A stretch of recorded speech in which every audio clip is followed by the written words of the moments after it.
বুলবুল ওই গাড়িটা না অনেক সুন্দর, আমার না ওই গাড়িটা অনেক পছন্দ, প্লিজ কোনোভাবে আমাকে ওই গাড়িটা এনে দাও। ঠিক আছে তাহলে আমার লগে আয়ো, চলো আমগো ঘরের থেকে আমরা টাকা চুরি করে লয়ে যাই। আমি মায়ের টাকাগুলো চুরি করি। ঠিক আছে তাহলে আমি বাবার টাকাগুলো চুরি করি। বুলবুল তুমি টাকাগুলো আমাকে দাও আর মাকে ব্যস্ত রাখো, সেই সুযোগে আমি টাকা নিয়ে চলে যাব। আমার আস্তে আস্তে যেতে হবে। মা আজকে তোমার অনেক সুন্দর লাগতাছে।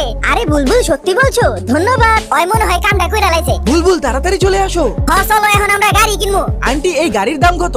এই গাড়ির দাম 10,000 টাকা। ও না, আমাদের কাছে তো মাত্র 5,000 টাকা আছে। আরে মিয়া তো আমার কাছে একটা ভালো বুদ্ধি আছে। হ্যাঁ তোমার কাছে বুদ্ধি আছে? কি বুদ্ধি? আগে থালটা লয়ে লই। চলো আমরা ভিক্ষা করি, ভিক্ষা করে যেই টাকা পাবো সবই থালের ভিতরে রাখবো। এটা তো অনেক ভালো বুদ্ধি। I M A disco dancer. Wow wow তুমি অনেক ভালো নাচতে পারো। আমরা এখন অনেক টাকা পেয়েছি, এখন গুনে দেখি। ও 1,000 টাকা কম আছে, আমাদের কাছে 9,000 টাকা আছে। আরে মিয়া চলো তো আন্টি রে পম পার্টি মারি, এমনিই দিয়া দিব।